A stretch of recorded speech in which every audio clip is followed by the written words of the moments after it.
Great. Well, thank you for this opportunity to be here today to present on our experience from FAO in Bangladesh. So I especially want to thank the Ministry of Food and Drugs Safety for bringing us all together, and also express my regrets for not being able to join you in person. Although we're so close, we're still so far. So now I'll move on to my presentation.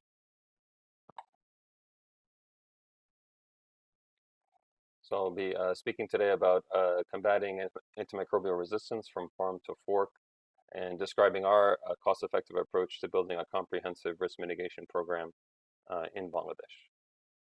So first, as we get into the discussion of how we've proceeded in Bangladesh, our program actually began in late 2016, before the latest update to the Codex AMR Code of Practice.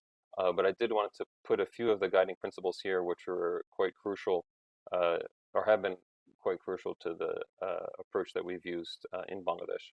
And first and foremost is the One Health approach, which we use throughout, and you'll see that effect throughout our presentation today.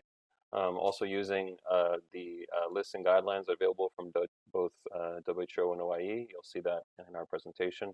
The importance of having a continuous and progressive implementation of risk management measures, and this is especially crucial with the work that we do, and maintaining an iterative approach which adapts to the changing needs on the ground and adapts at the speed that the bacteria are evolving. Also how we've used, in particular, biosecurity in trying to reduce the need for use of antimicrobial agents. You'll see this quite clearly. The importance of having antibiotic usage based on sound clinical judgment, experience, and treatment efficacy. And that's closely aligned with having appropriate guidelines developed for sector or species-specific usage. And again, you'll see that very clearly in our presentation. And then finally, really encompassing our entire program is the monitoring and surveillance system that we use, which is specifically built around tracking trends and tracking patterns. So this, again, is very strongly entwined within the program that we've developed. And I hope as we go through the presentation, you'll be able to see how each of these principles have been addressed in our program. So now we'll get started in terms of the steps that we took in adapting such a code of practice to its real situation on the ground in the country that we're working in Bangladesh. So first is to appreciate the unique context of the country. And really, we'd say that Bangladesh is at the leading edge of emerging threats globally, primarily due to the very high concentration of people and animals. So it's about 33 times more dense than the United States, even almost 3 times more dense than the Republic of Korea. And as a result, it is at a high risk for emergence of multiple types of disease threats, including drug-resistant pathogens. As you can see here, all the areas for different types of pathogens in Bangladesh is always in the highest risk category, as well as in the updated hotspot map, which was developed in 2017. So really what we're seeing is the effects of rapid urbanization, the rapid economic growth, which is driving continuingly increased demand for animal protein, and on top of this, all the effects that we have from climate change. Now, in terms of human population and the impact that is having, it's also helpful for us to take a step back and look at the big picture in terms of the human species and how we have been growing. So although we are mammals, we appear to be growing more like bacteria. And in now just a few weeks, we will actually be reaching 8 billion people on the planet. And that took only 11 years for us to add 1 billion people to the planet, whereas it took us until the mid-1800s to just reach the first billion. So we are growing at an unprecedented rate, and we're truly at a moment in time that we've never been in before globally on the planet. And of course, in Bangladesh, then we're at the top of Mount Everest in terms of this moment in time, with so many people and so many animals in one place. Now, as I was saying before, is that we see that not only the growing population, but growing economic growth and per capita income is directly correlated with increased animal protein consumption. And what we've seen here in Dhaka is an explosion in poultry consumption. So just the data from 8 years apart, you can see the number of live bird markets increasing more than 6 times. And then quite remarkably, that we started to see a new bird becoming very popular in the system, which is the Shonali bird. So this is a hybrid between a native chicken and a the Rhode Island red, and then uh, the native chicken from Egypt, the Fayumi. They were crossed in a project in Bangladesh many years ago, and this cross species, this hybrid, has now become very popular because it tastes more like a village chicken or native chicken. So now this decentralized production system has become one of the dominant systems in the country. And when we tried to find out how big the production system was, it was very difficult to get clear information. So we actually commissioned a study, and we had vet students from around the country go and count the Shonali farms that were present in the country and try to map out the value chain. It was, as you can see here, very complicated. It's not a vertically integrated system. It's completely decentralized. But the biggest takeaway that we had from trying to describe this confusing system is that it was extremely large. So expert opinion back in 2014 placed the total population at around 40 million birds. However, when we did our estimate in 2018, we found that there were over 500 million birds in this production system. Again, larger than the commercial broiler system itself. So this for us presents a significant risk, both in terms of risk from viral diseases such as avian influenza and the antimicrobial resistance risk because of the common practice of use of antimicrobials, particularly in production of meat poultry. So our next step after understanding that kind of basic situation was try to understand the root drivers of why do we have a growing number of antimicrobials resistant. And this actually started in a workshop that we did together in December 2016.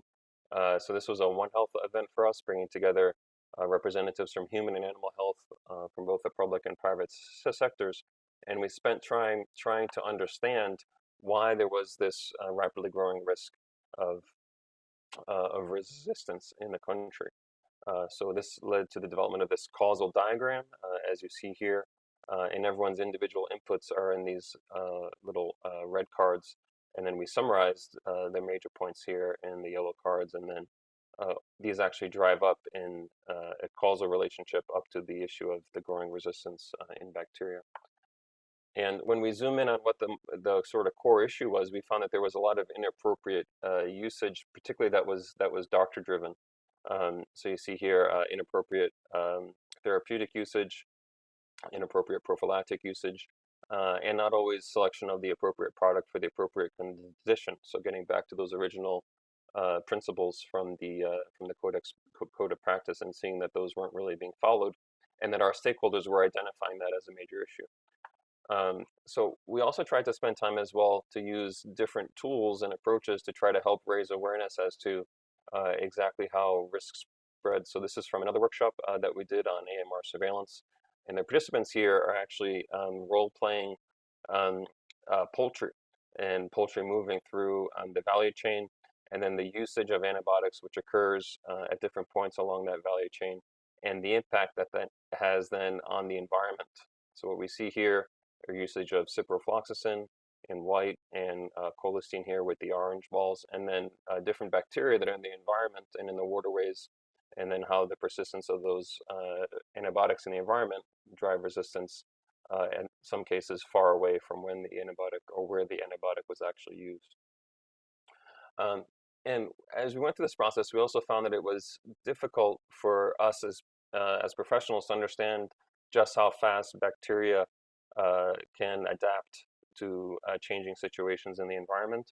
And for us in particular, realizing that in some cases bacteria are superior to mammals in terms of their ability to share genetic material. So this is what we've all seen in school, the process of conjugation, which looks quite interesting, but perhaps doesn't communicate just how amazing this ability is, this ability to horizontally transmit genetic information.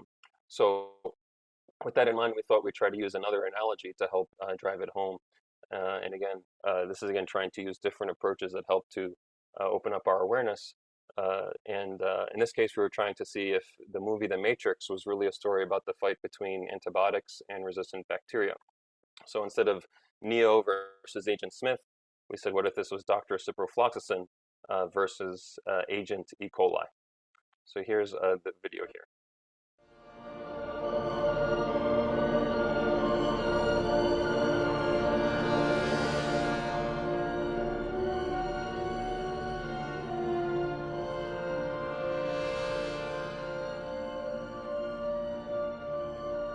You can't stop me. So when we first Dr. discovered ciprofloxacin and other fluoroquinolones, we thought that, you may be broad, or they really were deceptively game-changing, appealing. particularly for fighting gram-negative bacteria such as E. coli. So we were all impressed with that bactericidal activity. Unfortunately, the fight didn't end there. Fast. And now here I stand because of you, Dr. Cipro. Because of you, I'm resistant. I'm a new bug. It is your misuse that created us. Plasmids that connect us. Overuse that guides us, that drives us. Your irresponsible usage that defines us. Your misuse that binds us. We are here because of you, Dr. And one of the key messages that we had early on in working with professionals in Bangladesh was recognizing that we, as medical professionals in both animal and human health, were needing to take more responsibility for the resistance that we were creating. So rather than pointing the finger at the public or pointing the finger at licensed practitioners, recognizing that it was the medical profession ourselves who developed, invented antibiotics, and still a large part of the usage in the country are a result of, again, doctor-driven usage. So if we want to see change, we have to start changing ourselves.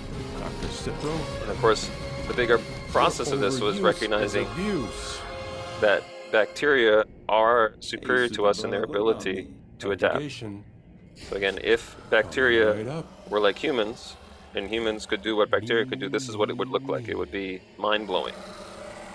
And that's exactly how fast resistance spreads in bacteria. The more you fight back, the more we resist. The more you misuse, the more we resist.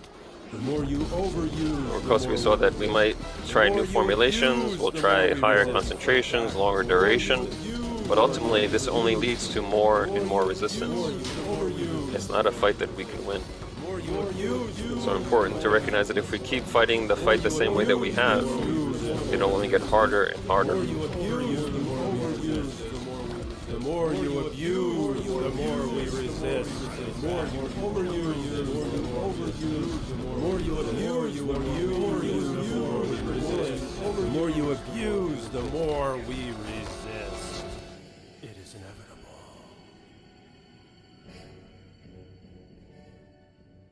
So this is actually a message which was developed through BADA, the Bangladesh AMR Response Alliance, and we'll be getting into this group in a little bit.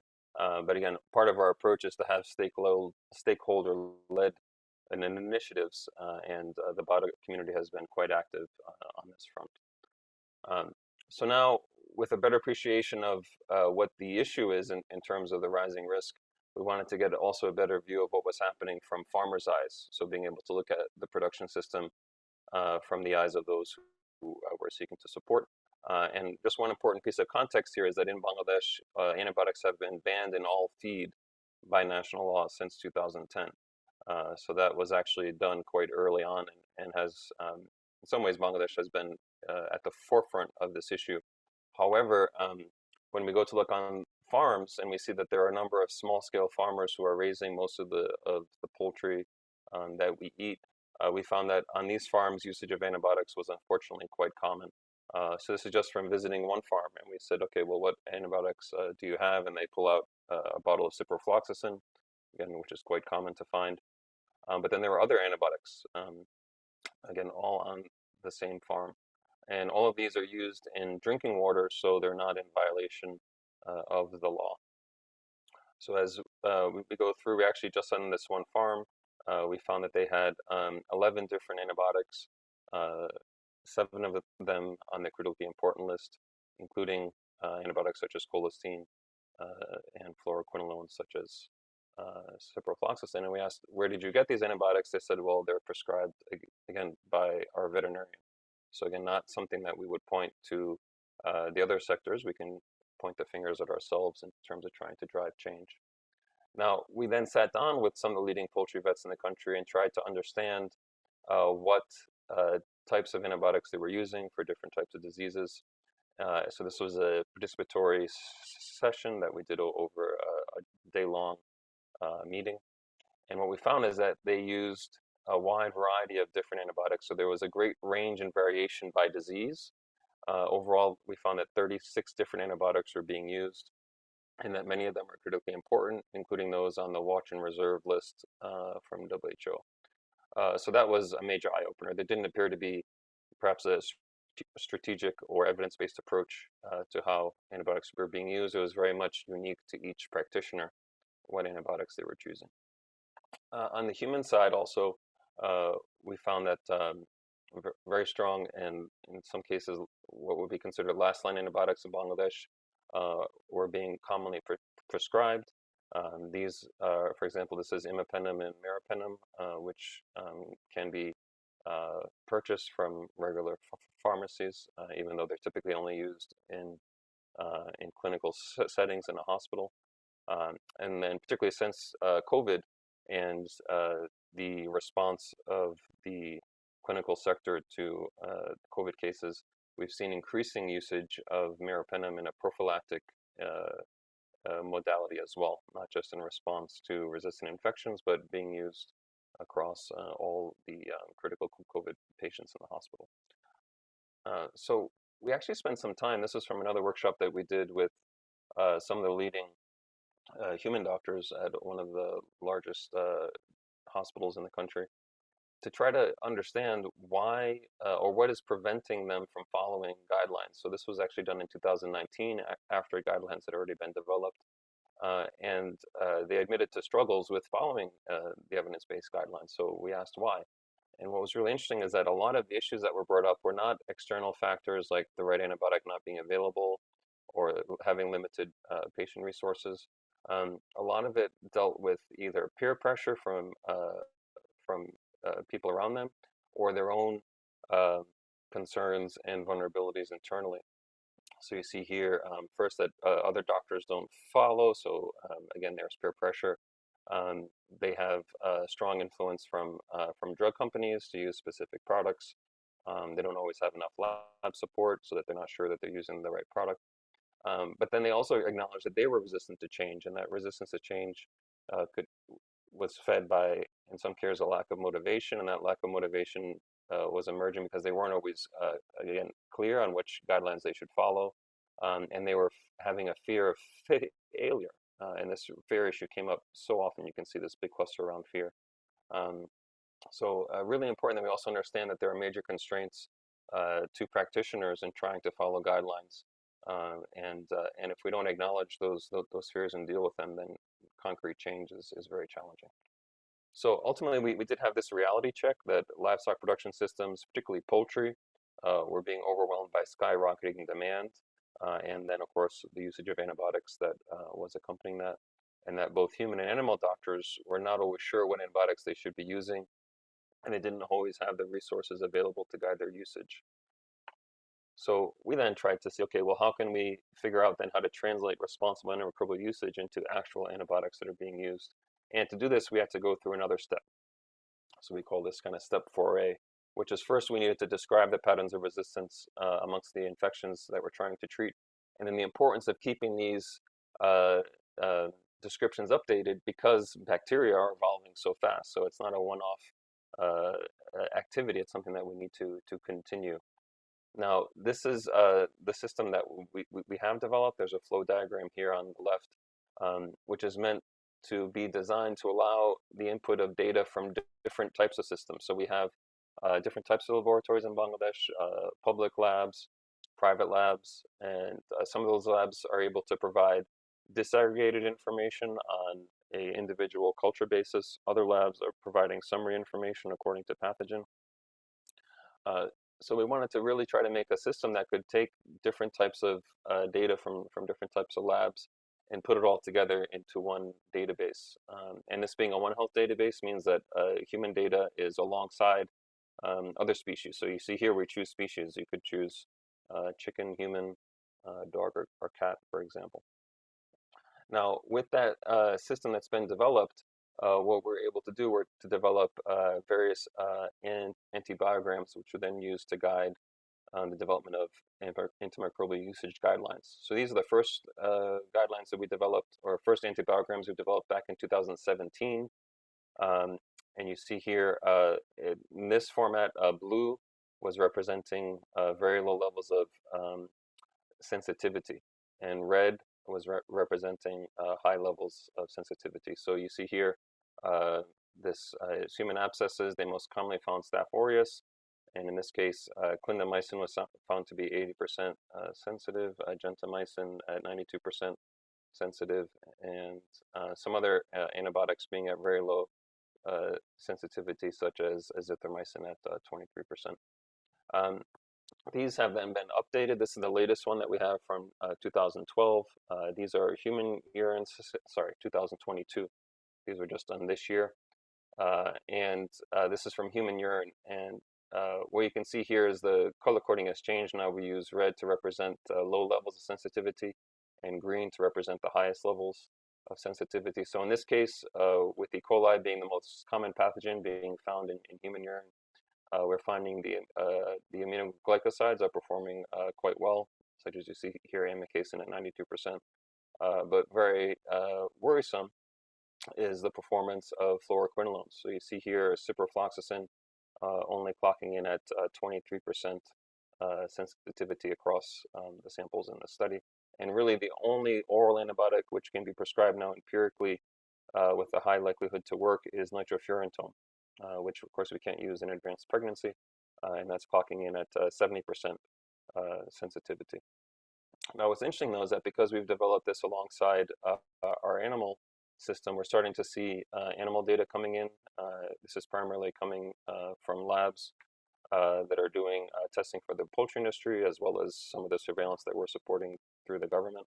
And what's remarkable here is, of course, you see all of the red, but we see very similar levels of resistance. So the ciprofloxacin here at 24%, and the amikacin at 91%.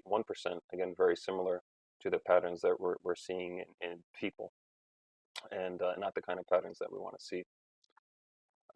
So again, coming back to this approach, this was developed originally from this workshop that we did in August 2017, and the stark impact of seeing that data and just how significant the levels of resistance were led to the spontaneous formation of the Bangladesh AMR Response Alliance. So it actually started at this meeting once leading experts were confronted with the data from the exercise that we did together. So the BADA group is a community of practice committed to the responsible usage of antimicrobials. It's composed of both animal and human health professionals with a number of clinicians, as well as pharmacologists, microbiologists, and again, from both public and private sectors. And they are independent of their employers, but supported by their institutions. And this is important because they actually help to drive change of perceptions within the organizations that they work for. And what really binds the group together is their willingness to make recommendations right now based on currently available data. So as a community of stakeholders to advise on usage rather than as all the formal institutions having to agree on the same guideline. So then from there, we were able to then work on developing guidelines. So we call these One Health guidelines because it's for all animals, including humans. And the first phase of guidelines that we developed back in 2017 were based off the AWARE classification from WHO. So we see here the original guideline that we used in 2017. And now the AWARE system has really grown quite significantly for WHO. So this is their current website where you can go to learn more. And what really helps is to have a simpler system to help understand which antibiotics are the most important ones that we try to reduce the usage of. So really having guidance on reducing the usage of reserve and watch antibiotics. So for veterinarians, we should not be using any reserve antibiotics. And if we're using a watch antibiotic, it should be only in very specific needs for very specific pathogens. So again, this is a big change from how antibiotics have been used previously. And really where that came to a front is that when we made our first list of antibiotics, including both the veterinary and human antibiotics according to the AWARE classification, the vets were really shocked to see that colistin was on the reserve list, and that ciprofloxacin was on the watch list. So perhaps the two most common antibiotics being used in the poultry industry, one that we shouldn't be using at all, and then one class of antibiotics which should only be used in very limited circumstances, if not at all. So from there, we were able to develop guidelines. So these were the formal guidelines that were developed for treatment of common poultry diseases. And then it was important that after making the guidelines that we try to make them more easy to access and to understand. So we're able to work with a group to develop an app for members of BADA to use. So now there is the BADA Murgi app, which is the BADA Poultry app, which you see here, and then there's also one for humans, which is the BADA Anush app for the human doctors to access the guidelines that they developed. Now, after that, we thought, in terms of process, it's important that we try to build enthusiasm for change and recognizing that the biggest resistance to change is ourselves. So we have this little graph here, which you might remember from our chemistry courses, and the importance that even um, for exothermic reactions that are kinetically favorable, we do need to use a catalyst to overcome the barrier of potential energy. So we try to then play a role in catalyzing reactions so that then things which should proceed can proceed downhill. And this is perhaps what we say is most important to our work in Bangladesh, which is describing this engine room of change and how we drive change in our program. So we have what we call an engine of evidence and lifelong learning, an engine of women-led communities, an engine of young professionals, and the engine of cooperation and service, particularly service to others. And what we found is that in developing our programs, it's really important at the onset when we're piloting those programs to really keep these four components running strong, because that ends up being able to drive change at a much larger level. And what we see here are the six female veterinarians who were selected by the Department of Livestock Services to implement a new program called Upazila to Community, or the U2C initiative, which has been a foundation for change within the department. And it was their excellent work in carrying out that pilot that despite being a minority of veterinarians in the field, that these women were able to show that this work could be done with their currently available resources. And then they've subsequently helped to drive change um, across the entire department. Okay, so the Upazila to Community initiative is founded around a foundation of service for the Department of Livestock Services to go out and support livestock farmers at a local level. It has a focus on particularly women who are small-scale producers and seen as drivers of change within their communities, and has led to the development of such initiatives such as a women-led community vaccination program centered around Newcastle disease and avian influenza. We're also seeing now evidence emerging of less antibiotic usage on poultry farms that are being supported through this program. And as of right now, the entire country has been covered by this program through trainings led by the government, with nearly 1,700 staff trained in the program. So we've been very happy with the government's ability to roll out this program. Um, and for us, again, in terms of driving change, the change that we were facilitating is more dialogue, so more connection with the farmers and with the stakeholders who are not only producing most of our food, but those who are also most at risk. So being able to create that forum for engagement and for discussion, and then being able to tie that with really practical practices for improving production, and particularly to reduce risk of antimicrobial resistance by reducing usage. So here you see a very simple practice of cleaning the feeders and drinkers, which we found was directly related to reducing the feed conversion ratio, or essentially making poultry production more efficient without the use of any drugs or medicines. So this is just one of the programs that's supported through the U2C initiative, which is now nationwide. We also complemented that with BADA trainings to expand this community of practice. So this is a 3-day training covering principles of AMR and responsible usage, using the guidelines that we sort of developed earlier. And we now have over 600 professionals who have been trained within the BADA community so far. So again, these are highly participatory trainings. And again, they're done in a One Health environment. And this is really useful because human doctors tend to have a bit stronger training on antibiotics, so they help the veterinarians to learn some of the more important differences between the classes of antibiotics. But also it helps the veterinarians to realize that they're a part of a larger community and that their usage of antibiotics is extremely important, particularly when they're using the same antibiotics that are being used by human doctors. And then there's a exam at the end, which is then needed for the participants to pass in order to become a member of the community. So this has now been, again, done for a few years, and we have quite a vibrant community developed because of that. So next step there would be then mainstreaming our responsible usage programming and trying to motivate others to prescribe more responsibly. So moving this from being a small group into a larger group that cares about antimicrobial resistance. And here you see some of the visioning work that's done by participants when we bring stakeholders together, recognizing just how significant the issue is and how it impacts directly onto the welfare and health of our families in the years to come. This is an event for Bangla New Year, which also was a very festive event, but helped to just show that the community could come together and bond around this issue. And as a result, try to bring on more change from within the departments that they work for. So here we see representatives from human health, from animal health, from academia, and from the government, all in this picture here.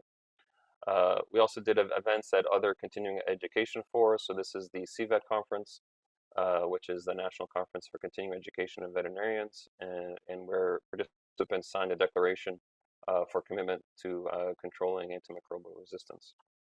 And we started to see more evidence emerging on Facebook with different members of the community taking action. These are different farms that were part of a study from a member of the BADA community at looking at reducing antimicrobial usage. And then we had a member of the government actually develop a whole community of farmers who were able to eliminate usage on their farms. And actually this program then led us as FAO to develop a model poultry farm program, which the government could help to roll out. So this model program built around specific biosecurity practices, for example, in keeping outsiders out of your farm, for example, when delivering feed, and also a very simple practice of changing your footwear when moving into the production area.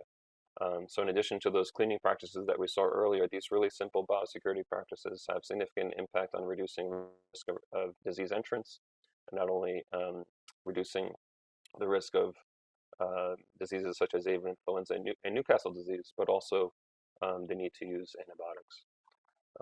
And again here, mainstreaming the messages around cleaning. So this is from our Antimicrobial Awareness Week promotion from 2020. So as these things start to go mainstream and go nationwide, what we try to look for then are trends and to monitor trends in antimicrobial usage, monitor trends in resistance, and then how do we, again, mainstream that monitoring in existing programs whenever possible. So that U2C program that you saw earlier, one of the core activities is a farm evaluation. So this is the form that's actually used in the field during the poultry farm evaluation, and it includes monitoring of vaccination practices, of biosecurity practices, and antimicrobial usage practices. And that's all compiled within an information system, which FAO has helped to develop with the Department of Livestock Services called BAHIS, the Bangladesh Animal Health Intelligence System, which helps to bring data together and make it available at national level, as well as being available to the offices locally so they can track their own progress with either disease control or tracking progress with the farms in their system. Now, this is some of the data that comes out of that program. So you see here being able to look at the different types of antibiotics that are being used across poultry farms, being able to look at the number of antibiotics being used on farms. So this is a frequency histogram showing that most commonly we had farms using 3 or more antibiotic products. And then here is actual division of those antibiotics by the aware categorization. And we find these two graphs really useful because it helps us to look at trends that over time we want to see that this is moving to the left, where we have our median moving progressively to the left as farms use a less wide variety of antibiotics. And also over time, we want to see that movement away from reserve and watch towards access, but also that a lower percentage of farms overall using those antibiotics. So those are all monitoring which can occur within the system as it's currently designed. And then in terms of AMR surveillance, the program that we developed is built on our avian influenza surveillance platform, which we call Sync Surveillance, intending to primarily track um, pathogens within the urban sink of Dhaka, which collects or accumulates pathogens from around the country. So by doing the system along with the avian influenza program, we're really able to reduce the costs for surveillance because both samples are collected at the same time. Um, and in this program, we started out just focusing on E. coli using disk diffusion at the National Disease Investigation Laboratory. And now that they've become proficient in this particular test, they're now looking to expand potentially now to other pathogens in addition to E. coli. And we do provide quality assurance support through both the FAO Atlas and the laboratory mapping tools developed by FAO. Now, just looking at that data for a moment, this is the latest data coming from this year, from 2022. And of course, what we see are some very high levels of resistance across the board for our E. coli. But again, our purpose is looking at trends. So what we put here is the trends from when we started around 2018 to 20, and then since the pandemic. So this is 2021, 22.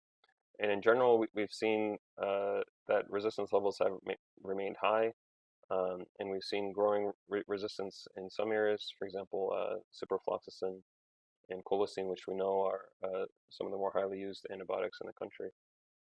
And when we compare this to regional data, which was available from 2014, we can see that we're well above the resistance levels that were reported just 8 years ago.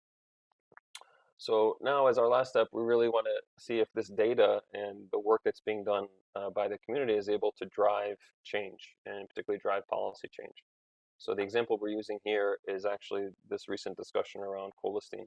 So we had already had our leaders already engaged on these issues. Again, through the BADA community, there was a lot more support from senior leadership in the government. And these are different posters that were done for Antimicrobial Awareness Week from 2017, 18, and 19. And you can see here a very strong message from the head of livestock services about stopping the use of colistin. So with colistin specifically, in 2018, following initial recommendations, the government restricted colistin to only being available in a 1 liter size pack rather than a full ban. And that was actually because of a few drug companies that wanted to reduce their stockpile before going to a full ban. But unfortunately, that led the market to see that colistin was a premier product. And we actually saw that the reports from field monitoring and from BADA saw that we actually saw an increased usage of colistin after this policy change. And of course, during that same time period, we see that resistance to colistin had also grown significantly as well. So based on that information from what people were observing and what was being found in data, there was a student and BADA movement initiated to ban colistin fully. And then during Antimicrobial Awareness Week last November, both DGs of Livestock and Drug Administration jointly endorsed publicly endorsed the full ban of colistin. And that culminated in March of this year with the Drug Control Committee then completing that process, and that was then passed without objection, and now colistin is fully banned in the country. What we'll want to see now is if this then translates into less resistance, and that's exactly what we'll be able to monitor with the system that we have in place. Now, finally, I just want to put up a slide here which highlights some of the key principles from the recent Codex on Integrated Monitoring and Surveillance. So we sort of have this as a little checkbox for us. So have we used a One Health approach? Yes. Do we really focus on continuing minimizing risk of AMR? Yes. Have we used a risk analysis approach? Yes. Are we generating data on AMR and AMU? Yes.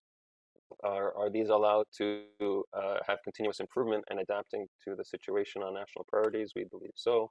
And are we addressing the most relevant issues? Again, we believe so based on the data that we have, but this is an ongoing process. And it is allowing us to identify new trends and potentially the emergence of new forms of AMR, again, through the surveillance system that is possible as resistant E. coli are regularly being processed and genetically characterized. Do we have effective quality assurance and management in place? We believe so. And then finally, and most importantly, we believe the system we developed does specifically facilitate multi-sectoral exchange and analysis of data. And we can see that particularly between the human and poultry data that we've been supporting a collection of in Bangladesh.